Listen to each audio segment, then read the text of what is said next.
Hello and welcome to HCC In-Depth for the Friday the 14th of August. I'm Priyansh. And I'm Jehiele. We are officially 5 weeks into the term. Almost halfway. It's going so quick. I agree, it's gone way too quick. Before we get into it though, this is a reminder that on the 15th of August is the Heritage College Cultural Night. It is a fundraising event to help raise funds for our students heading over to Samoa. To find out more, click the link in the description below. Time to take a look at what's been happening across the school. Kalina, do you want to tell us a little about the Year 7 excursion last week? Last week, Year 7 Humanities students swapped the classroom for the Creek Bank, spending the day at Flora and Fauna Reserve in Beaconsfield. Guided by ecologists, the students rotated through 3 activities exploring Melbourne's waterways, from the human impact on our water sources to the ecosystems living within them. The highlight was getting their hands dirty with real field work. Students tested pH levels, salinity, turbidity, and soluble oxygen and temperature, then took water samples straight from Cardinia Creek to identify waterbugs calling it home. Real science in a real creek done by real students. Recently, one end dove into Unit 10, Jenny Jumping by Andrea Rowe, the story of Mila, a girl too scared of the deep water to jump off the jetty with her friends. When her bracelet falls into the sea, she finally takes the plunge and comes back proud, brave, and ready to jump again. The class brought the story to life with a craft challenge, building their own jetty. One group out of Lego and the other out of popsicle sticks. It tested patience and resilience more than expected, with a few tears and a fair bit of frustration along the way. But every student walked out at the end of the day with a smile and a jetty to show for it. Recently, Prep N dug into the science of movement, specifically what makes an object slide, roll, or a bit of both. Students grabbed a range of everyday objects around the classroom and put them to the test, watching closely to see how each one moved depending on the shape of its sides. Every result got recorded, turning a simple classroom experiment into proper scientific observation, one roll and slide at a time. Last week marked a milestone for our youngest students, 100 days of prep. To celebrate, the preps came to school dressed as 100-year-olds, complete with grey hair, glasses, and walking canes. Both campuses celebrated our preps who have worked hard to reach this milestone. A fun way to mark a big number and a reminder of just how far they have come since day one. Priyansh and Jehiele, back to you. We'll be back after these short messages.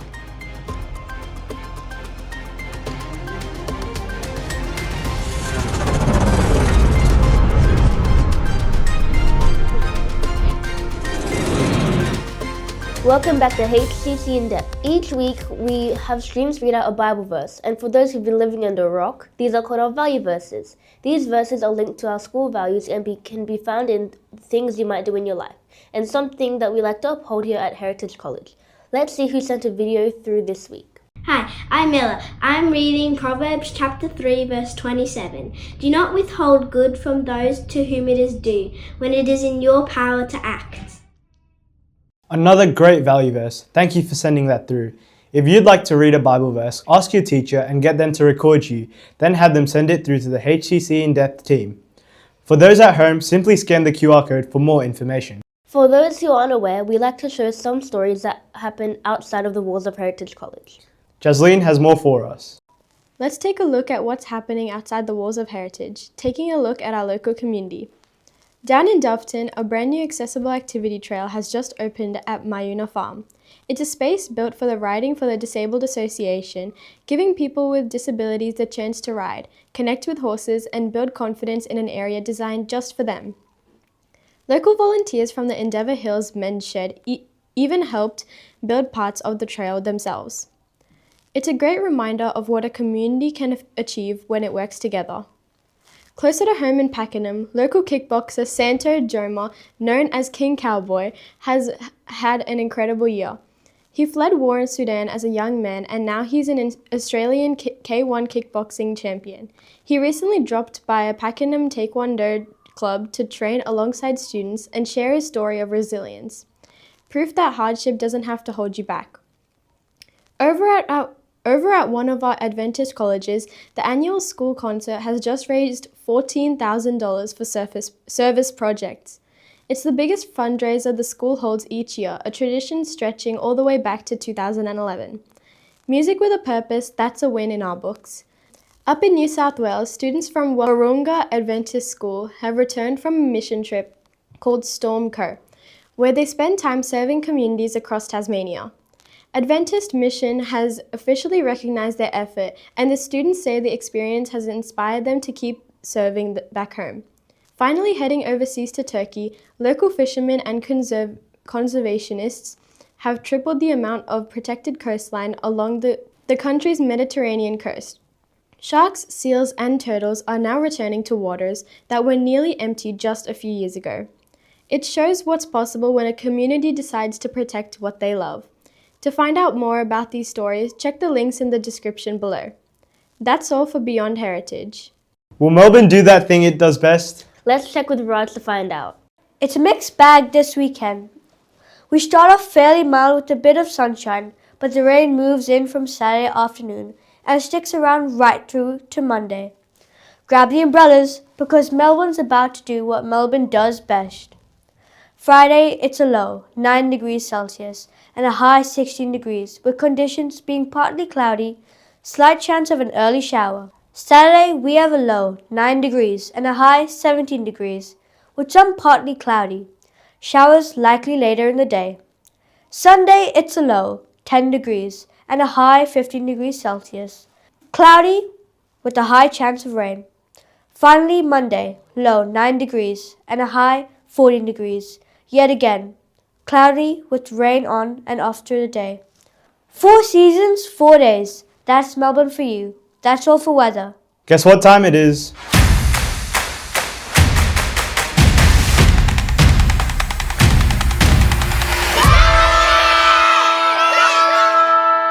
Welcome to Down to the Siren. We've got netball glory, a tough battle on the volleyball court, gymnastics rolling on for our little Panthers, and a rapid fire wraps of the sporting world, from the AFL to NRL run home to Australia's record-breaking Commonwealth Games campaign.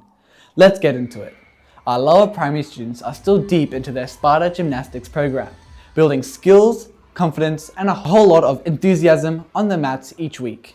Our primary players of the week for this week are from NCP, Hannah L., Year 4, and from OCP, Leon S, 1N. Congratulations to you both. Up in secondary, for volleyball, it was a tougher afternoon on the girls' court for our 9 to 10 girls volleyball team, going down 2-0 to Waverley Northwest. Shout out to Varishka for her effort and consistency across both sets. Changing the pace, in netball, our 9 to 10 girls netball team were clinically running out 24-4 winners over Waverley Christian College. A dominant performance from start to finish. A shout out to Zoe and Isabel, both instrumental in controlling the game. Great work, team. Secondary players of the week, 7A, Kira and Zakari. 11 to 12 sport, Caleb A, Savan, Faye, and Rachel. Let's take a look at sports around the world in 30 seconds. Let's start the clock. Australia closed out Glasgow 2026 as the most successful nation in Commonwealth Games history, topping the table with 70 gold and 171 medals overall, miles clear of England in second.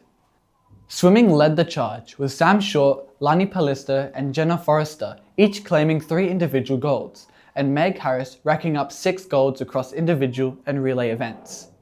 Rose Davies became the first Australian woman to win the Commonwealth 10,000 metre title, completing the 5,000 metre/10,000 metre double, while Alina Patterson set a games record in the high jump. Australia's men's and women's 3x3 basketball teams both struck gold, and our women's gymnastic team took out the team final, their first title since 2010. Back home, Fremantle sit clear on top of the AFL ladder, with Sydney and Hawthorn locking in the top 3. Adelaide have surged into 4th, while Geelong and the Western Bulldogs are locked in a tense scrap for 7th and 8th. Over in the NRL, Penrith lead the way, with the Warriors and Sharks fighting it out for 3rd, and South Sydney clinging to 8th spot by just 4 points. Well, we overshot our time. That's fine. We'll try next time. Whether it's gymnastics at Sparta, our girls battling it out on the netball and volleyball courts, or Australia dominating on the world stage, it's been another big week of champion spirit. That's all for this week's Down to the Siren. Don't forget this weekend, the 15th of August, is Heritage College's Cultural Night. It'll be an awesome night. I think there's going to be food and drinks and performances. Yeah, and I think it's really good that they're doing all this to raise money for the Samoan mission trip. Well, that's the end of week 5 of term 3. Another week down, a handful of more to go. Thank you for joining us. Remember, if you have something you want shared, scan this QR code and we'll feature your story. That's right, it's your chance to tell a story. Until next week, thank you for joining us. Have a great weekend.